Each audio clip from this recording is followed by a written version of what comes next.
Ya, selamat sore Tech People. Halo, selamat sore. Terima kasih untuk Tech People ya yang sudah join di acara Sapiens Lightning Talk.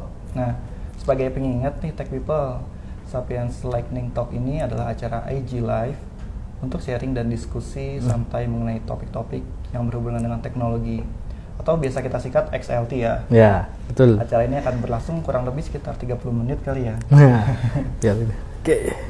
Oke. Kayaknya sebelum masuk ke topik pembahasan kita yang berjudul Discovering the Tech Lead Role in Tech Company, kayaknya kita harus kenalan dulu kali ya. Nah, sip. Oke, perkenalkan dulu, nama saya Ahmad. Di sini saya sebagai Tech Lead dan juga saya ditemani oleh teman saya. Halo Tech People, nama saya Reddy sebagai Tech Lead juga di Sapiens.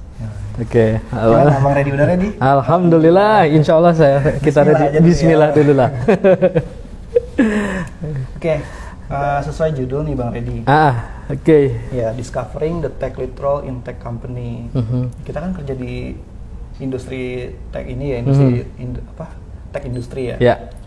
Nah, kira-kira menurut Mas Reddy, definisi dari tech lead itu apa sih?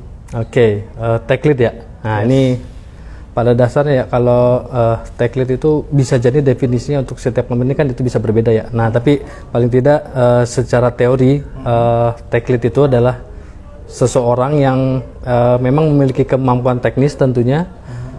Selain itu tentu harus mampu juga berkomunikasi yang baik untuk menjamin bagian dari tim itu berjalan sesuai dengan goalnya project tersebut gitu. Untuk pekerjaan ini ya ini menuntut juga sih untuk supaya lebih selektif, kemudian teliti dalam menganalisa kualitas pekerjaan tim. Gitu. Nah, selain itu untuk menjadi leader nih, kamu juga kita harus bisa merangkul seluruh bagian tim. Kemudian bisa juga apabila terjadi gesekan itu kita harus bisa meredakan situasi gitu. Gesekan itu biasanya pasti ada aja gitu Bang. Iya, betul. Ada aja gesekan gitu. Iya, pasti itu nggak terelakkan di setiap proyek itu pasti aja ada gitu. Nah, itu kita harus bisa menyelesaikan problem-problem tersebut dulu.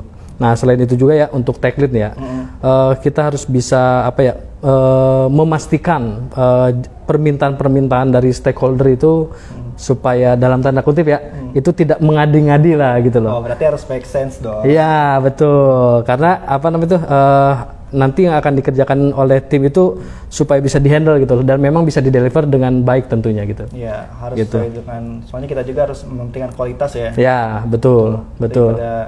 Takutnya daripada yang kualitasnya kurang, lebih baik kita lakukan optimalisasi di kualitas tersebut. Iya, betul sekali, Mas Ahmad.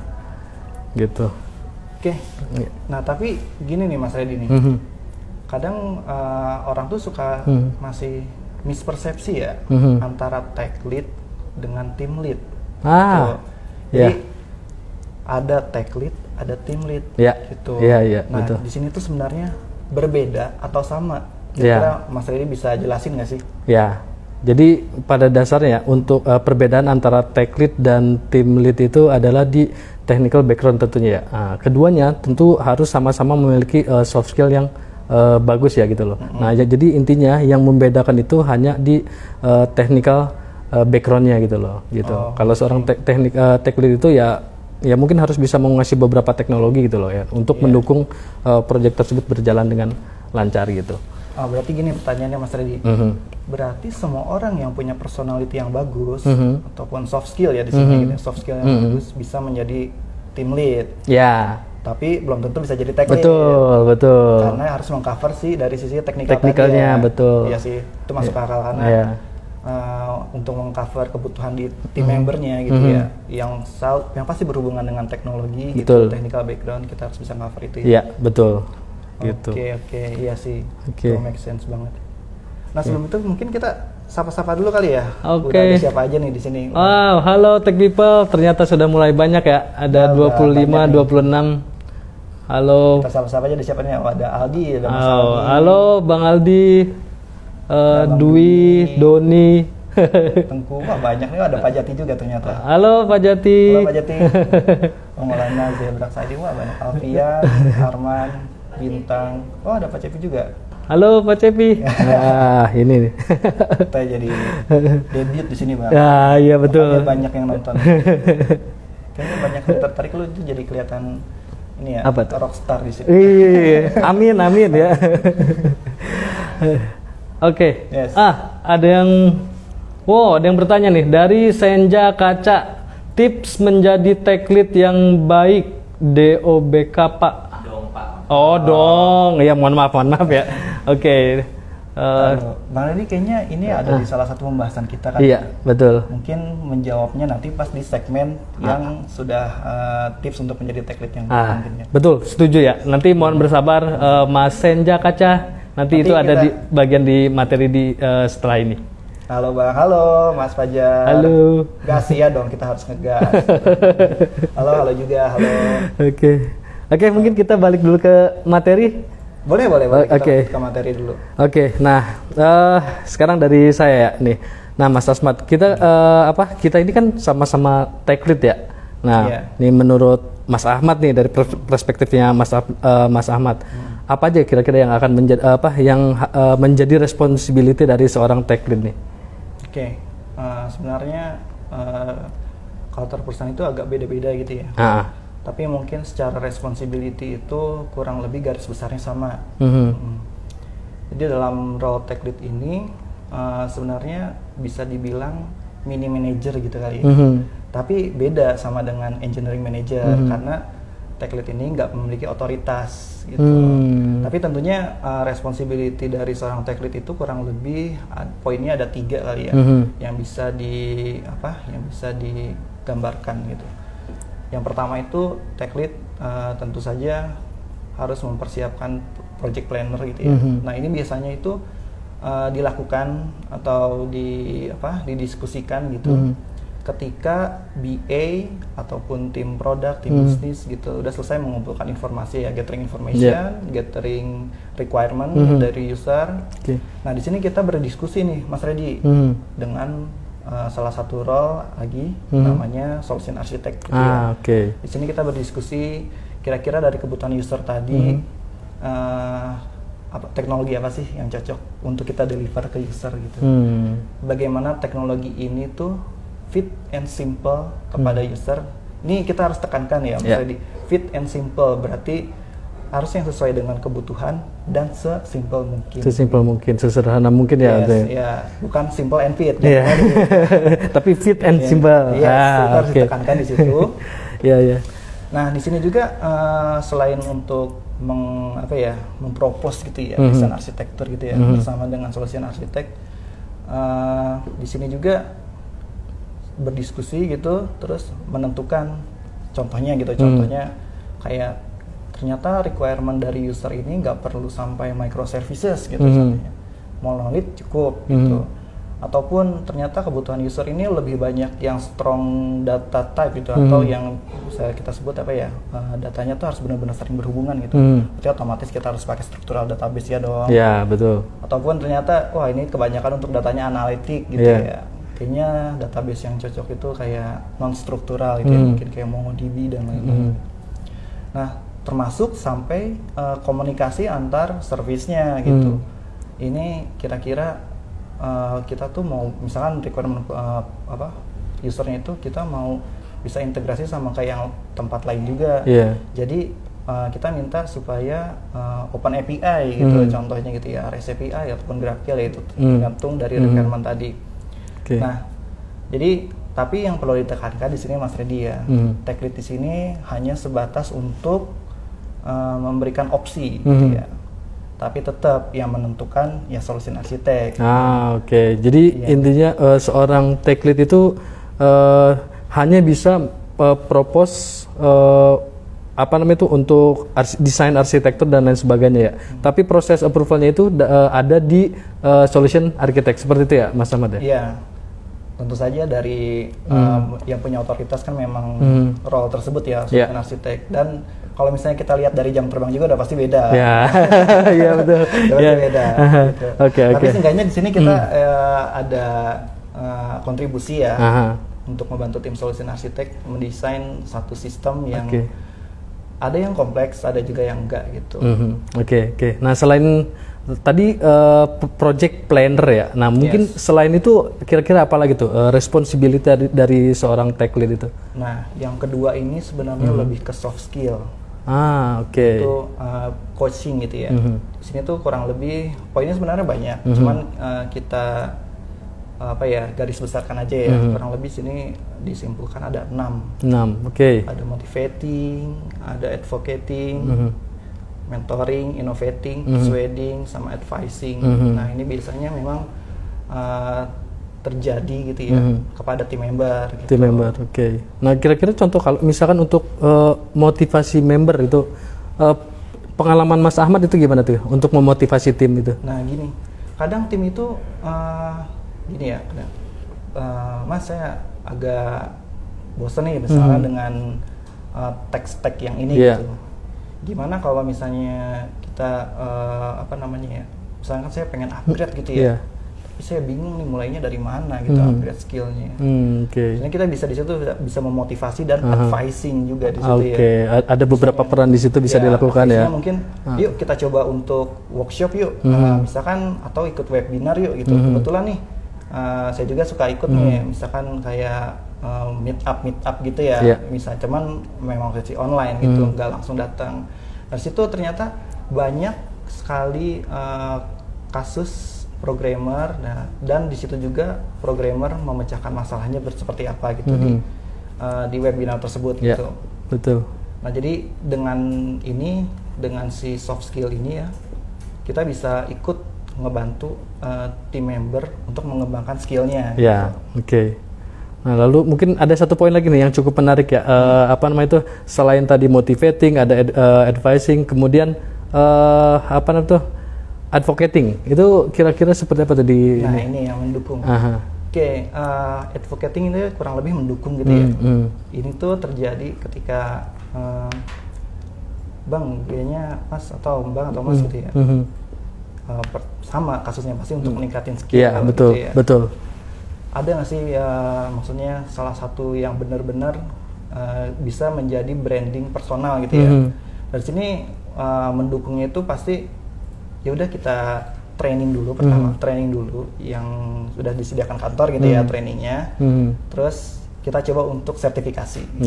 Sertifikasi itu penting karena untuk personal branding juga kan. Selain untuk diri sendiri bisa untuk perusahaan juga dong. Dan itu salah satu bentuk advocating seperti itu. Artinya mendukung teman-teman supaya ayo kita maju bersama gitu, maju bareng-bareng gitu ya. Berkembang bersama-sama. Oke, tadi berarti kan ada itu dari sisi soft skill ya, coaching, ada motivating, advocating, mentoring, innovating, persuading, dan advising. Nah, lalu selain itu, Mas Ahmad, kira-kira apa lagi tuh responsibility? Ternyata yang terakhir ya tentu saja ya, karena kita tech lead, kita juga pasti mencakup menjadi software engineer gitu. Alias itu ngoding maksudnya. Ngoding ini memang cukup menarik ya. Tech lead ngoding di satu sisi banyak lot untuk kayak coaching tentunya ya. Terus ikut ngoding juga. Nah, kira-kira menurut Mas Ahmad seberapa besar ya porsi tech lead untuk ikut ngoding? Boleh. Tapi sebelum itu kayaknya kita harus lihat dulu deh di live IG kayaknya udah mulai banyak. Iya betul. Halo. Alhamdulillah. Nih, Bang, udah dari tadi ya. Sudah 43. Halo, ada 45 nambah kan. 45 nih. Ada Mas Awang, ada Mbak Melani, siapa itu? Ini lumayan banyak pertanyaan Mas Redi ya. Nah, ini tadi ada Pak Jati mention itu ternyata tech lead itu harus bisa harus bisa pecahkan masalah-masalah bisnis juga. Wah, ini menarik ini. Mungkin dari Mas Ahmad dulu mau komen nggak deh? Iya, masalah bisnis ini gimana ya? Maksudnya masalah bisnis ini kan memang kebanyakan gitu ya, digital transformation ya. Mulai dari yang non digital gitu kayak masih papering semuanya papering, terus tiba-tiba jadi digital. Nah, itu merupakan salah satu untuk menyelesaikan masalah bisnis, benar gak? Yang tadinya orang lain kesulitan untuk mengakses, sekarang kita bisa akses lewat web contohnya gitu. Ataupun easy to akses lewat mobile apps. Itu salah satu merupakan pemecahan masalah dari sisi bisnis gitu. Kurang lebih sih seperti itu ya, Pak Jati. Mungkin kalau misalnya ada jawaban yang lain yang lebih lebih baik tepat gitu. Ya, silakan tepat, di gitu. dimention. Sejauh ini sih kurang lebih seperti itu ya. Ya, oke. Ya, terus mungkin ada yang lain lagi nih, ada yang lain lagi nih. Itu masih nanti. Masih ada satu segmen lagi nih. Oke. Mas mau tanya, referensi untuk buat sebuah tag bisa kita cari dari mana aja ya Mas? Tag referensi untuk sebuah tag. Taglit ya. Taglit ya mungkin ya. Nah, mungkin ini lebih ke roadmap kali ya. Iya. Roadmap. Oke, Mas Jonathan. Oke, Mas Jonathan. Gini. Jadi kan udah dijelasin nih kalau misalkan tadi itu ada responsibility ya. Dari sisi soft skill maupun dari sisi hard skill gitu. Nah, terus kalau misalnya referensi, ini biasanya kalau untuk jadi tech lead itu lebih ke jam terbang mungkin ya. Iya, setuju. Pasti semuanya mulai dari junior programmer gitu. Seiring dengan berjalannya waktu, kita dapat pengalaman, tentu saja berkomunikasi dengan orang-orang gitu ya sekitar, entah itu yang satu domain dengan kita ataupun dengan leader-leader gitu. Itu bakal menumbuhkan satu sifat di dalam diri kita gitu ya, entah itu soft skill dan menambah skill di dalam sisi hard skill juga gitu. Kurang lebih sih seperti itu Mas Jonathan. Oke. Jadi tidak ada referensi khusus ya untuk itu ya. Artinya dari experience semakin lama kita bekerja di bidang engineering, kemudian lama-kelamaan mungkin akan meningkat juga ya seiring. Pasti jam terbang itu akan mengikuti karir sih biasanya seperti itu. Oke. Mau tanya dari Mas Gigi Hadip, halo, mau tanya, jika tech lead hanya propose ide namun perusahaan belum ada solution arsitek, apakah propose project atau product manager atau CTO? Mas Reddy mau jawab nggak? Boleh ya. Sepengalaman saya biasanya jika memang tidak ada solution architect, tech lead itu memang bisa menentukan stack apa yang akan digunakan, kemudian arsitekturnya seperti apa, itu bisa dilakukan seperti itu. Mas Gigi Hadip gitu. Terus ada pertanyaan lagi? Habis ya? Oke, ini tapi ada satu poin yang menarik dari Mas Arteva. Bagus nih buat referensi, ada roadmap.sa. Nanti perlu kita cek mungkin ya itu ya. Oke, tadi ada yang nanya referensi, mungkin itu bisa digunakan juga di chat. Oke, kita kembali ke materi Mas Ahmad. Oke, tadi kita sampai coding ya. Ini yang menarik lagi nih. Oke, untuk coding tadi kira-kira nih tech lead coding seberapa besar porsinya kita bisa ngoding itu? Nah, ini sebenarnya agak tricky ya. Nah, itu tuh. Nah, ini menarik nih. itu jadi gini, responsibility kita kan tadi terpecah jadi 3 gitu ya. Di lain sisi kita harus coding, kita juga harus berkomunikasi dengan pihak-pihak yang berkomunikasi dengan kita gitu ya. Contohnya kayak tadi di project planner kita harus berdiskusi dengan solution arsitek. Kita juga di sini harus ada mentoring tim member kita gitu ya. Jadi kurang lebih sih kalau misalnya dihitung-hitung biasanya tech lead itu ngodingnya 30% sampai 50%. Oh, gitu. Lumayan juga ya. Nah, kenapa saya bisa bilang 30% sampai 50%? Karena nggak setiap waktu nih kita melakukan diskusi desain arsitektur sama solution arsitek gitu ya. Kita lebih banyak menghabiskan waktu bersama tim member kita, entah itu mentoring ataupun coaching gitu kan ya. Nah, makanya di sini yang perlu challenge-nya gitu ya untuk tech lead dari sisi coding itu adalah memanage waktunya gitu ya. Karena kita harus ini time betul. Ini menarik juga nih. Nah, kira-kira nih, ini kan tech lead ya tadi sudah padat, ada 3 poin yang mesti kita perhatikan gitu ya. Nah, kira-kira nih ada strategi khusus nggak sih ya kira-kira untuk jika dalam ikut pengembangan atau coding gitu ya, ada strategi khusus nggak untuk membagi waktu mungkin itu? Kira-kira seperti apa tuh, Mas Ahmad? Kalau ini cheat-sheet saya sendiri kali ya. Cheat-sheet biasanya kalau saya pribadi tuh saya tuh selalu memfokuskan untuk hal-hal yang sifatnya mentoring gitu ya, ataupun hal-hal meeting itu di awal hari ataupun di akhir hari. Jadi semuanya fokus ke dalam satu waktu itu. Jadi waktu saya untuk ngoding di sisa waktu di sisa hari gitu ya, itu lebih banyak gitu. Jadi waktu fokus itu bisa lebih panjang karena gini Mas Redi, kalau misalkan meskipun ini nggak terelakkan ya, betul. meskipun nggak terelakkan, meskipun kalau misalnya kita waktunya terpecah-pecah gitu, kita ngoding terus meeting, ngoding meeting ataupun ngoding meeting mentoring dan lain-lain, ini membuat fokus kita tuh jadi terpecah gitu, Mas Redi. Terpecah-pecah ya, Jadi kalau saya pribadi sih gitu untuk menghandle hal seperti itu ya, cheat-sheet saya pribadi, ayo kita meeting ataupun hal kalau misalnya dibutuhkan, kalau bisa sih di pagi hari gitu ya, lebih fresh juga, lebih enak kan. Jadi untuk mikir juga lebih lebih cerah mungkin gitu ya. Oke, tadi mungkin sedikit mengembangkan ya. Tadi kan waktu ngodingnya itu berarti 30% itu ya. Nah, semua meeting itu mungkin dipadatkan di pagi hari misalkan gitu ya. Nah, jika di tengah hari mungkin ada teman-teman member gitu ya yang memang ternyata ada kesulitan, itu apakah Mas Ahmad harus meluangkan waktu untuk membantu atau seperti apa kira-kira nih? Ya, itu memang salah satu responsibility dari kita gitu ya. Mau nggak mau, kita memang harus ngebantu gitu, Mas Redi. Karena memang sebagai tech lead gitu ya, kita juga kan memang harus mendeliver soal yang quality tadi quality kan. Kalau misalnya tim member kita kesulitan gitu, dan ternyata ini jadi blocker, nah ini kita bakal bisa dimarahin sama Scrum Master. Waktu katanya waktu ya. Ini running cost tetap jalan gitu.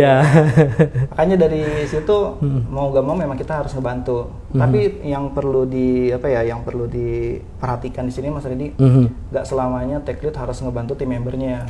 Dalam arti yang positif nih ya. Dalam arti yang positif. Jadi gini Mas Redi, kalau misalkan kita terus-terusan ibaratnya kayak ngasih makan terus nih, kalau misalnya itu.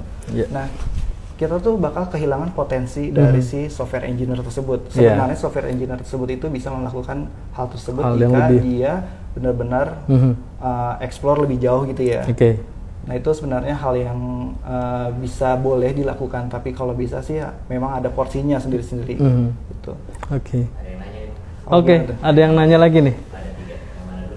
Izin dari Bintang Eka Putra, izin tanya. Halo Bintang. Cintanya dari menjadi junior developer sering bersinggungan dengan coding, di mana hard skill. Bagaimana cara kita mengembangkan soft skill-nya untuk menjadi tech lead? Nah, kalau dari sisi Mas Edi mau jawab dulu nggak nih? Oke, dari sisi soft skill ya. Ini cukup menarik nih. Soft skill ya, tentunya ya. Untuk soft skill itu ada beberapa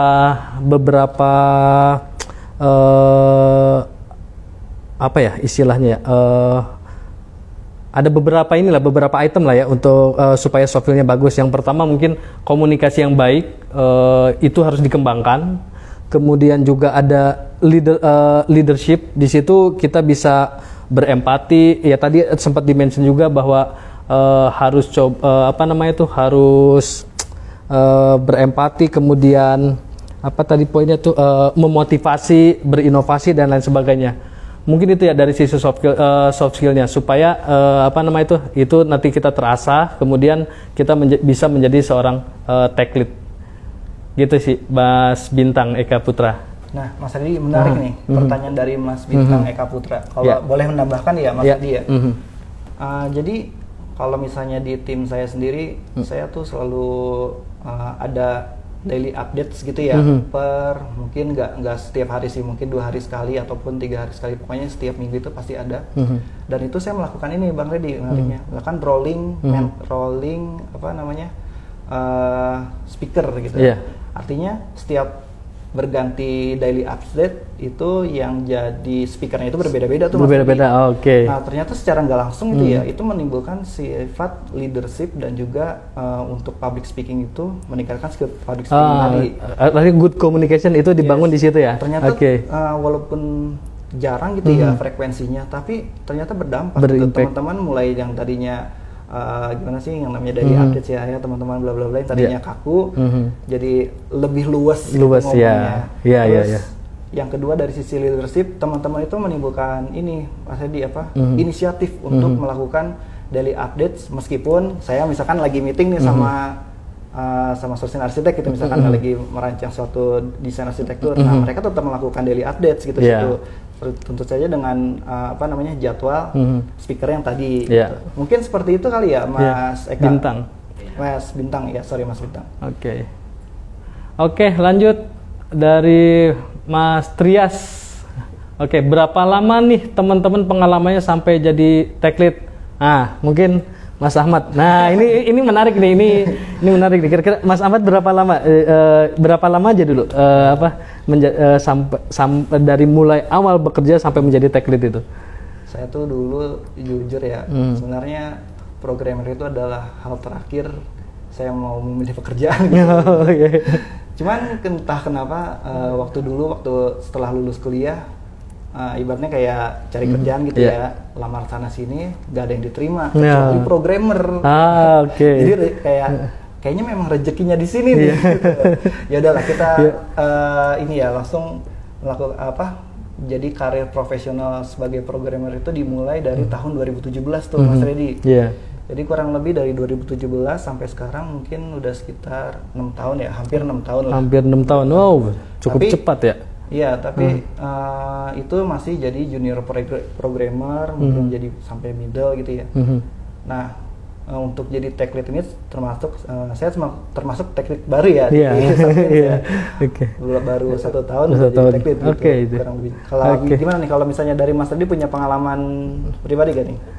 Untuk jika saya mulai bekerja itu sebenarnya dari 2010 ya mulai bekerja. 2008 2010 itu sempat bekerja, kemudian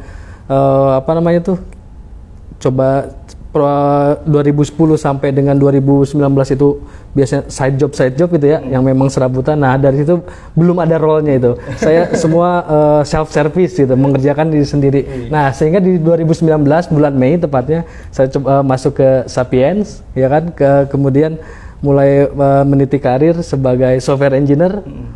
Di tahun 2021 seingat saya tuh. Nah, barulah saya menjadi tech lead. Jadi kurang lebih di Sapiens 4 tahun dan setelah 2 tahun menjadi tech lead gitu. 2010, saya 2017. Ya, itu gitu. Wah, pertanyaannya masih banyak nih. Masih banyak.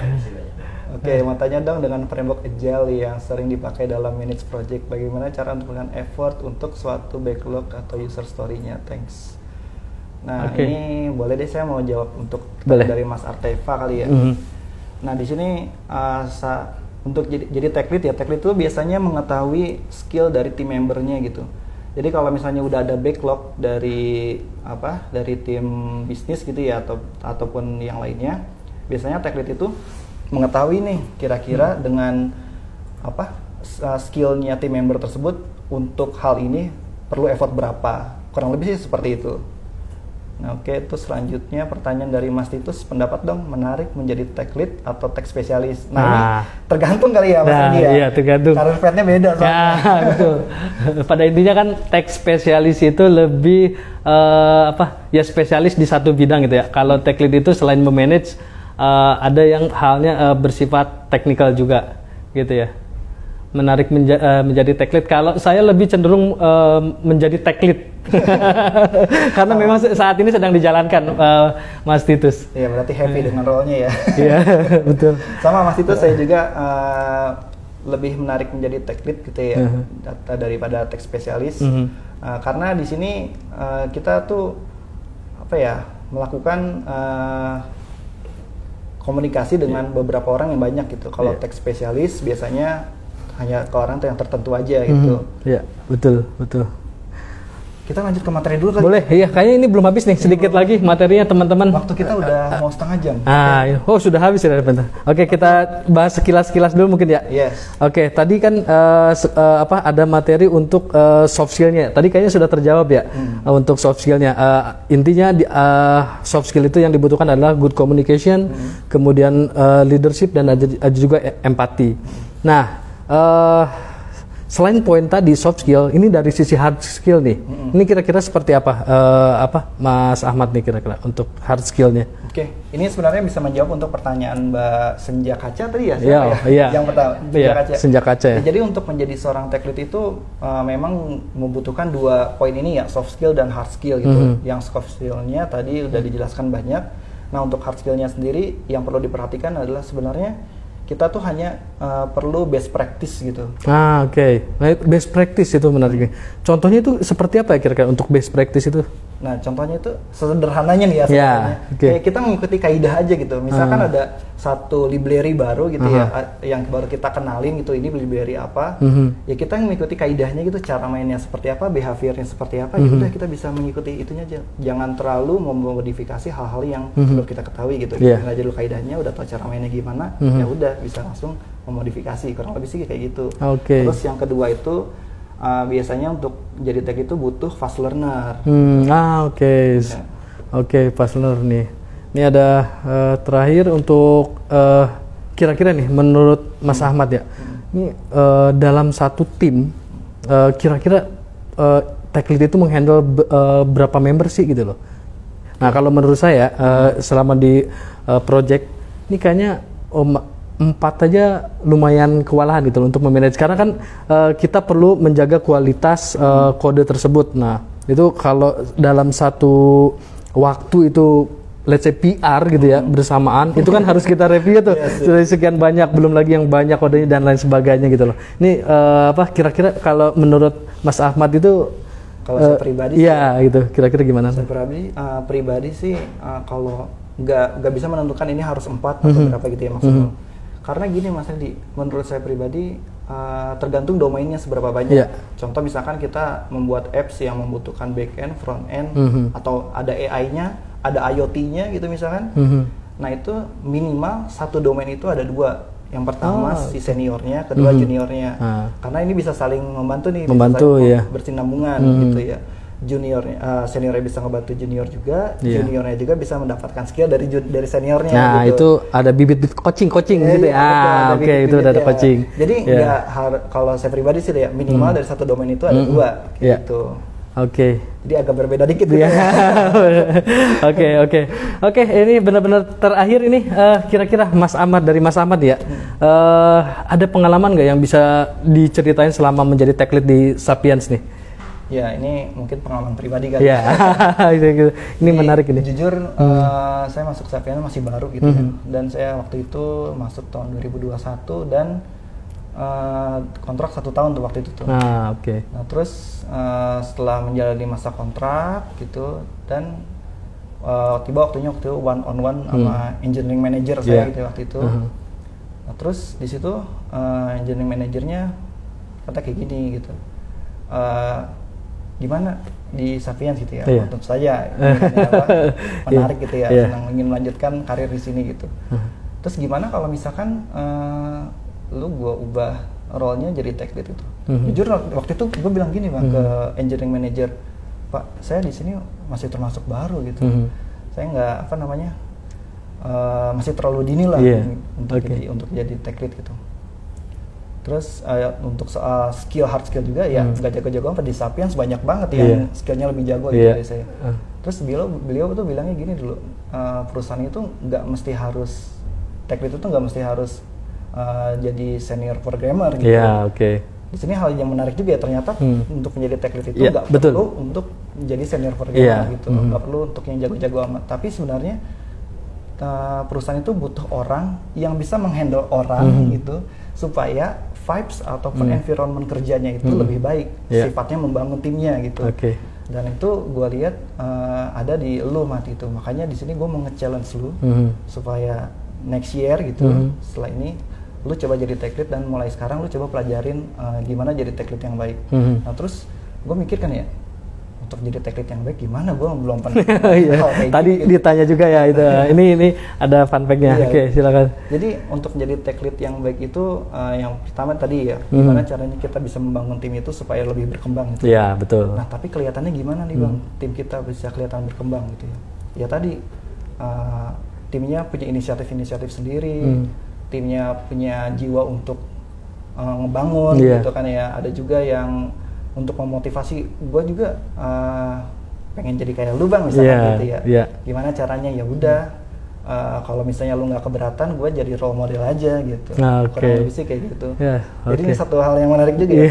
Tech lead itu nggak mesti senior iya.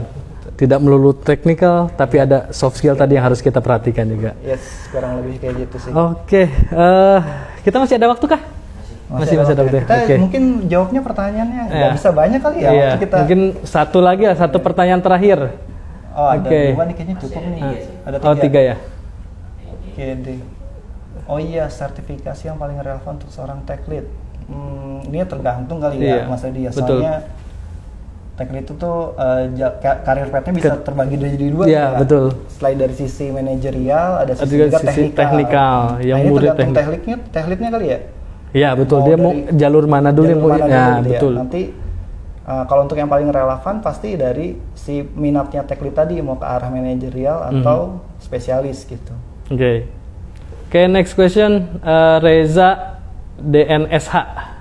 Mas mau tanya apa aja sih yang jadi challenge terbesar yang pernah kalian hadapi as a tech lead? Nah ini kalau pandangan saya, as a tech lead itu how to manage teman-teman member. Nah itu yang challenge-nya paling sulit lah, gitu, karena memanage orang sangat berbeda dengan memanage kode tentunya ya, gitu, kurang lebih seperti itu. Mungkin dari Mas Ahmad. Setuju sih itu. Pokoknya manage orang itu beda gitu ya. Kalau misalnya manage codingan gitu ya, bugs itu bisa ketemu. Pasti gimana. Cuma kalau paling misalnya, kena omel kan itu ya.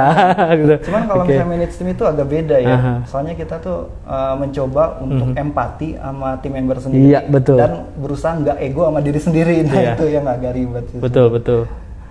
Oke, terakhir. Sebagai tech lead yang dipindah ke produk lain, sebaiknya mempelajari proses bisnisnya dulu atau langsung terjun di technical issue.